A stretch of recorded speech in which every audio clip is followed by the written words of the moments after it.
Teman-teman yang dirahmati Allah Subhanahu wa taala, dalam menjalani proses hijrah ini juga ada kaitannya dengan peringatan bulan Muharram atau tahun baru Hijriyah. Walaupun Nabi itu nggak hijrah di bulan Muharram sih. Nabi hijrah itu di bulan Safar dan Rabiul Awal. Cuman bulan Muharram ini sering dijadikan sebagai momentum memperingati peristiwa hijrah. Karena memang sejak terjadinya hijrah, Islam menggunakan peristiwa ini sebagai penanggalan dalam sejarah Islam. Sehingga kita mengenal dengan istilah tahun baru Hijriyah.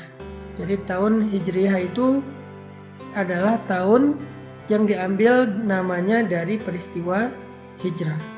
Sehingga pada bulan pertama dari tahun Hijriyah yaitu bulan Muharram, umat Islam menjadikannya sebagai momentum dalam memperingati peristiwa hijrah. Jadi bukan berarti hijrah terjadi di bulan Muharram. Saking pentingnya peristiwa hijrah ini sampai kaum muslimin menjadikannya sebagai nama tahun, yaitu tahun Hijriyah. Karena kebiasaan orang Arab dulu itu menamakan nama tahun dengan nama peristiwa-peristiwa besar yang terjadi. Misalnya tahun gajah, itu tahun ketika Raja Abraha dari Ethiopia menyerang kota Mekah dan dia dihancurkan oleh pasukan burung ababil. Sehingga tahun itu dikenal dengan nama tahun gajah. Tahun-tahun berikutnya dikenal dengan nama tahun gajah 1, tahun gajah 2 dan seterusnya. Ketika Nabi SAW kehilangan Sayyidah Khadijah, Abu Talib juga wafat, maka tahun itu dikenal oleh para sahabat dengan nama Amul Huzni, tahun duka cita. Ini menunjukkan bahwa ada kebiasaan orang Arab itu menamakan nama tahun diambil dari peristiwa yang besar yang terjadi dalam kehidupan mereka. Nah, teman-teman yang dirahmati Allah SWT, kalau kita ngomongin tentang hijrah yang memang bertepatan dengan apa yang sedang kita alami sekarang, sebagian besar dari kita ini mungkin baru berhijrah. Ada yang hijrah status. Hijrah status itu dari pacaran jadi nggak pacaran. Ada yang hijrah pekerjaan, dari yang riba meninggalkan riba. Ada yang hijrah penampilan, dari yang nggak berhijab sekarang sudah berhijab, Masya Allah. Ada yang hijrah perilaku, dari yang tadinya marah-marah, emosi sekarang lebih kalem. Dan banyak lagi varian-varian dari hijrah kita yang intinya dari yang buruk kepada yang baik. Dalam proses hijrah ini, apapun varian dan bentuk hijrah kita, maka ada satu sunnatullah yang berlaku kepada semua orang yang berhijrah. Mau itu Nabi, para sahabat, orang-orang solih sebelum kita, semua mereka akan menjalani sebuah proses dari sunnatullah dalam berhijrah. Para ulama mengatakan dalam hijrah itu ada 2 fase yang akan dialami oleh semua orang yang melakukan proses hijrah. Fase yang pertama kata ulama adalah fase ibtila, dan fase yang kedua adalah fase tamkin.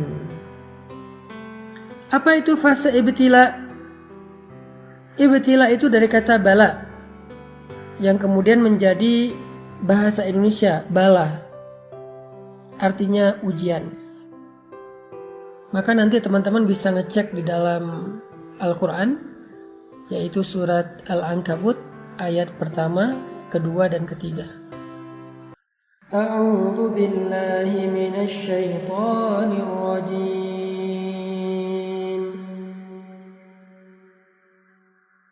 Bismillahirrahmanirrahim. Alif Lam Mim. Ahasiban nasu an yutraku an yaqulu amanna an yaqulu آمنا وهم لا يفتنون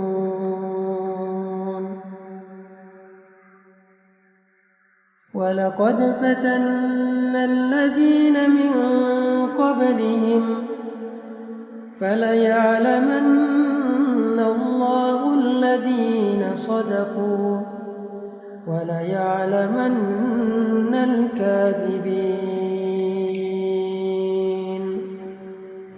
Ini adalah janji Allah kepada setiap orang yang berhijrah. Orang yang mengatakan saya pengen berubah. Orang yang mengatakan saya pengen beriman. Orang yang mengatakan saya pengen bertaubat. Orang yang mengatakan saya pengen ninggalin riba. Orang yang mengatakan saya pengen ninggalin pacaran. Lalu Allah mengatakan, hasiban nasu ayyutraku ayyaqulu amanna. Apakah mereka manusia mengira akan dibiarin aja mengatakan hal-hal itu? Ini pernyataan dari Allah dalam bentuk pertanyaan.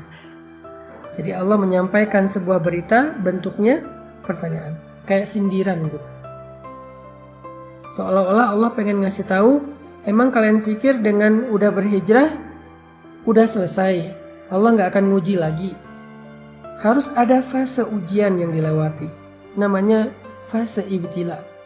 Dan ternyata itu bukan hanya kita alami sendiri, tetapi orang sebelum kita pun mengalami hal yang sama, padahal mereka lebih baik dan lebih soleh daripada kita.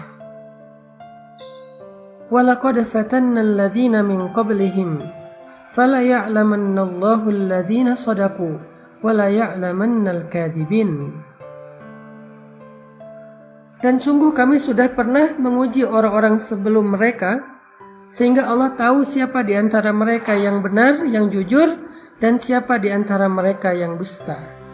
Bilal bin Rabah, ketika beliau masuk Islam, Allah mengujinya, ketahuan lagi sholat oleh tuannya, sehingga akhirnya beliau disiksa oleh Umayyah bin Khalaf dengan penyiksaan yang luar biasa. Asyah istri Fir'aun, ketahuan sudah beriman kepada agamanya Musa, langsung disalib di pohon korma oleh suaminya sendiri sampai wafat. Begitu juga dengan sahabat-sahabat yang lain, orang-orang soleh yang lain, para anbiya. Ketika mereka berjalan di jalan Allah, apakah itu dakwah, apakah itu masuk Islam, apakah itu berhijrah, ketika mereka melangkah di jalan Allah, maka fase pertama yang akan mereka lalui adalah fase ibtila. Semuanya sama. Semuanya mengalami fase itu, fase ibtila. Cuman varian dan bentuk dari ibtila dan ujian itu yang beda-beda antara satu dengan yang lain, teman-teman. Jadi kita nggak sendiri. Orang yang lebih soleh dari kita pun mengalami. Kalau kita protes bilang, ya Allah kenapa saya? Enggak, bukan kita doang. Allah mengatakan di dalam surat Al-Baqarah, Am hasibtum an tadkhulul jannah walamma ya'tikum mathalul ladzina khalau min qablikum. Apakah kalian mengira, sama dengan surat Al-Ankabut, apakah manusia mengira? Kalau sekarang apakah kalian mengira? Apakah kalian mengira bahwa kalian akan begitu saja masuk ke dalam surga, sedangkan belum datang kepada kalian ujian-ujian yang pernah dialami oleh orang sebelum kalian? Jadi kalau tadi, apakah manusia mengira akan dibiarkan saja mengatakan beriman padahal belum diuji? Kalau sekarang, apakah kalian mengira akan masuk surga begitu aja padahal kalian belum diuji? Walamma ya'tikum mathalul ladzina khalau min qablikum. Padahal belum datang kepada kalian ujian-ujian yang pernah datang kepada orang sebelum kalian. Sama maksud dari ayatnya. Lalu setelah itu Allah menjelaskan 3 bentuk dari ujian. Ujian yang pertama kata Allah, massathumul ba'sa. Mereka diberikan ujian fisik. Wad-dharra, mereka diberikan ujian harta. Wazulzilu, mereka diuji dengan ujian perasaan. 3 jenis ujian kata Allah. Tergantung dengan orangnya, kondisinya, bentuk hijrahnya. Dan Allah menggambarkan istilah ujian perasaan itu dengan kata-kata zulzilu, diguncang. Ini adalah fase yang Allah janjikan kepada semua orang yang berhijrah. Gak ada yang enggak. Semua ngalamin. Ada yang mengalaminya ujian fisik, lelah, sakit. Kalau sahabat dulu disiksa. Ada yang mengalami ujian harta, ditipu orang, kelaparan, bangkrut, gak punya kerjaan, gak punya penghasilan, habis hartanya. Ada yang diuji dengan ujian perasaan, disakiti, ditinggalkan, dikhianati, dihina, dicela, dicemooh, digibahin, difitnah, dan seterusnya. Semuanya mengalami salah satu dari 3 ujian ini atau ketiga-tiganya. Saking beratnya ujian yang dialami oleh Nabi dan para sahabat, sampai mereka mengatakan, "Mata nasrullah?" Hatta yaqula ar-rasul walladzina amanu ma'ahu, "Mata nasrullah?" Kapan datangnya pertolongan Allah? Kapan kita keluar dari ujian ini? Kapan semua ini selesai? Kapan semua ini berakhir? Mata nasrullah? Nabi loh yang nanya, sahabat yang nanya, saking beratnya ujian mereka. Allah menjawab, "Ala inna nasrullahi qarib." Bukankah pertolongan Allah sudah dekat? Apa maksud Allah di dalam ayat ini? Maksudnya semakin berat ujian yang kita alamin, maka semakin dekat kita kepada pertolongan Allah, yaitu fase kedua dalam hijrah. Yaitu fase tamkin namanya. Fase ditolong oleh Allah SWT. Fase ketika Allah membukakan jalan keluar. Wa may yattaqillaha yaj'al lahu makhraja.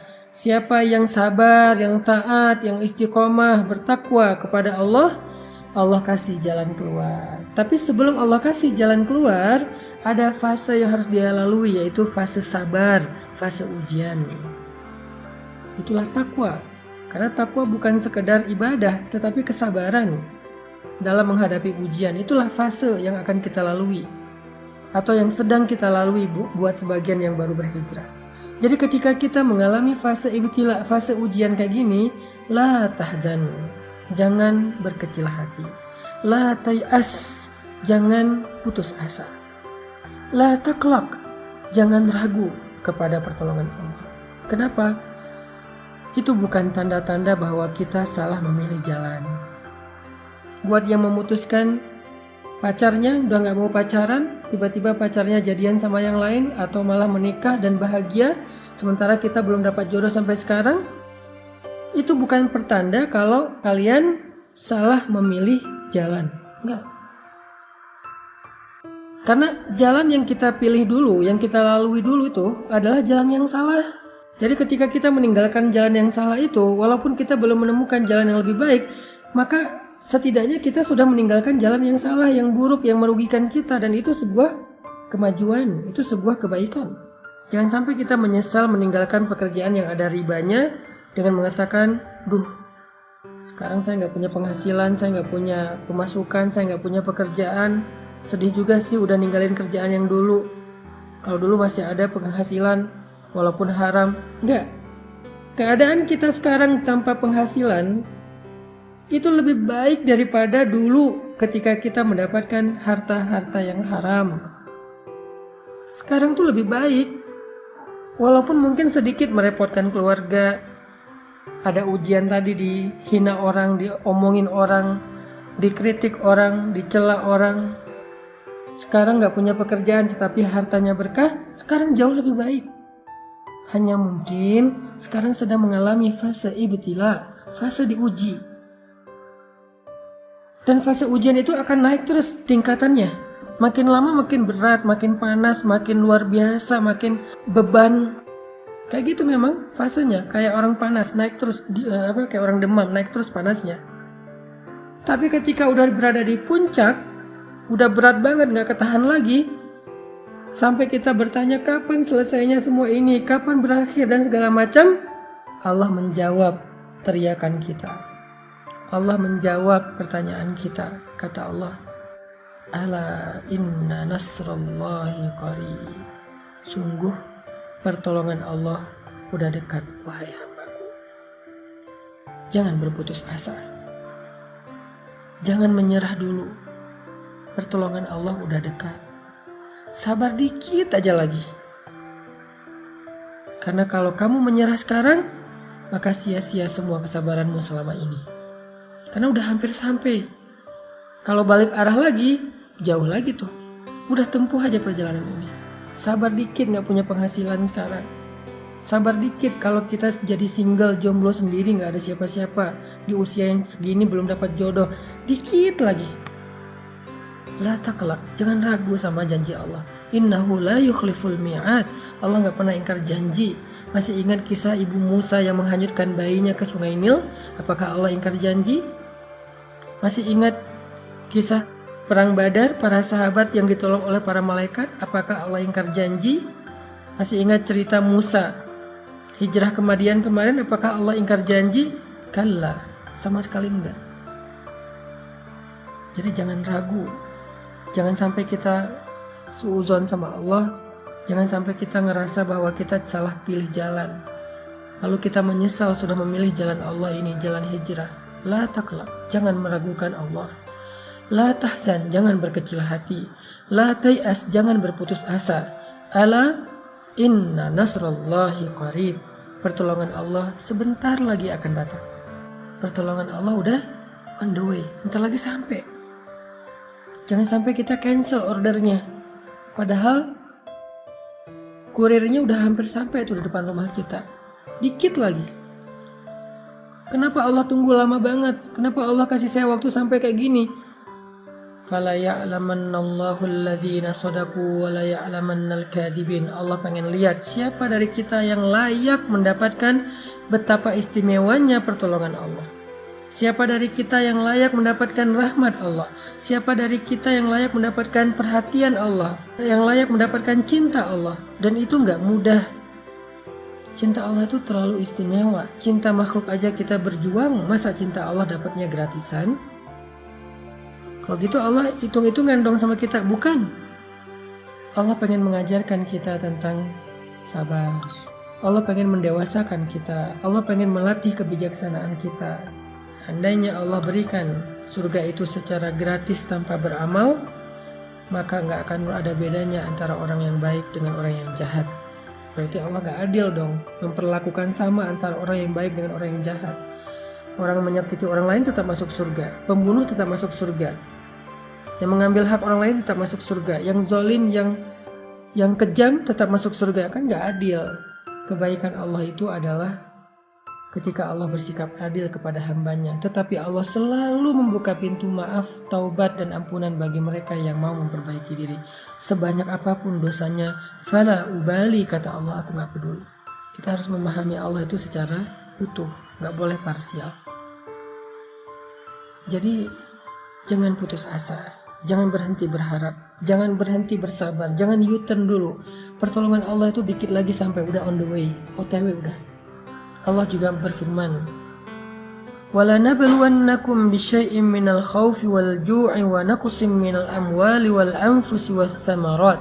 Kami pasti akan menguji kalian, pasti. وَلَنَبْلُوَنَّكُمْ, pakai tasydid, penegasan. Pasti kami akan menguji kalian. Fase ujian, fase ibtila, fase sabar ini memang fase yang harus kita lalui semuanya, gak ada pengecualian, termasuk para nabi yang lebih soleh daripada kita, termasuk Rasulullah yang lebih dicintai Allah daripada kita, kekasih Allah sekalipun melewati fase ini. Terus siapa kita untuk melangkahi, men-skip fase ini? Gak. Semua kita ngalamin. Nabi Muhammad aja yang lebih keren daripada kita ngalamin ujian yang berat. Apalagi kita yang keimanannya belum tentu benar, yang kata-kata hijrahnya belum tentu jujur, yang bilang pengen memperbaiki diri belum tentu sungguh-sungguh. Maka Allah pasti akan menguji semua kita. Semua kita. وَلَنَبْلُوَنَّكُمْ, pasti kami akan menguji kalian. بِشَيْءٍ, dengan sedikit rasa. بِشَيْءٍ مِّنَ الْخَوْفِ, rasa takut, ujian perasaan. وَالْجُوعِ, rasa lapar, ujian harta. وَنَقْصٍ مِّنَ الْأَمْوَالِ, kekurangan harta, ujian harta juga. Wal anfus, kehilangan orang-orang yang dicintai, ditinggalkan orang-orang yang dicintai, sakit hati, ujian perasaan. Was samarat, kebunnya berbuah, nggak jadi panen segala macam. Ujian harta, ujian perasaan, ujian harta, ujian fisik. Lalu di akhir ayat itu apa kata Allah? Wa basyiris sabirin. Sampaikan berita gembira kepada orang yang sabar. Apa berita gembiranya? Ala inna nasrallahi qarib. Bukankah pertolongan Allah itu sudah dekat? Tetap harus melewati fase sabar, fase ujian. Lalu kalau kita sabar, kalau kita bertawakal, berserah kepada Allah, kalau kita bertahan dan tidak berputus asa, kalau kita berbaik sangka bahwa Allah nggak ninggalin kita, ridho dengan semua ketentuan Allah setelah kita memilih pilihan hijrah, maka kita akan sampai kepada fase kedua, yaitu fase tamkin, fase nasr, pertolongan dan kemudahan dari Allah Subhanahu wa Ta'ala. Itulah fase yang kedua, yaitu fase tamkin. Di fase ini Allah berfirman, yaj'al lahu makhraja. Allah kasih dia jalan keluar. Wa yarzuqhu min haitsu la yahtasib. Allah kasih dia rezeki dari jalan yang tidak terduga-duga. Wa yaj'al lahu min amrihi yusra. Allah jadikan segala urusannya itu menjadi mudah. Wa yu'zim lahu ajra. Allah lipat gandakan pahala-pahalanya. Fase tamkin, fase ketika Allah menolongnya. Fase ketika Allah SWT memberikan kejutan untuk dia. Tunggu deh, Allah tuh gak pernah ingkar janji loh. Yang perlu kita kuatkan sekarang adalah kesabaran kita. Bukan mempertanyakan ada gak apa yang Allah janjikan. Itu udah gak perlu dipertanyain. Karena Allah gak pernah ingkar janji. Dan Allah Maha Kuasa untuk menunaikan janjinya. Gak ada yang bisa menghalanginya. Kalau kita kadang-kadang walaupun kita baik, bisa aja ingkar janji gara-gara emang gak bisa menunaikannya, ada masalah, ada halangan. Kalau Allah gak ada halangan. Jadi kita gak perlu mempertanyakan apakah janji itu ada, apakah kejutan itu ada. Itu bukan bagian kita. Justru itu yang melemahkan kita. Gak usah ditanyain. Yang perlu kita siapin, yang perlu kita kuatkan itu adalah kesabaran kita sekarang dalam fase ibtila. Kesabaran kita untuk menunggu janji Allah. Ala inna nasrullahi qarib. Bukankah pertolongan Allah udah dekat? Kita kuatkan aja dulu kesabaran kita.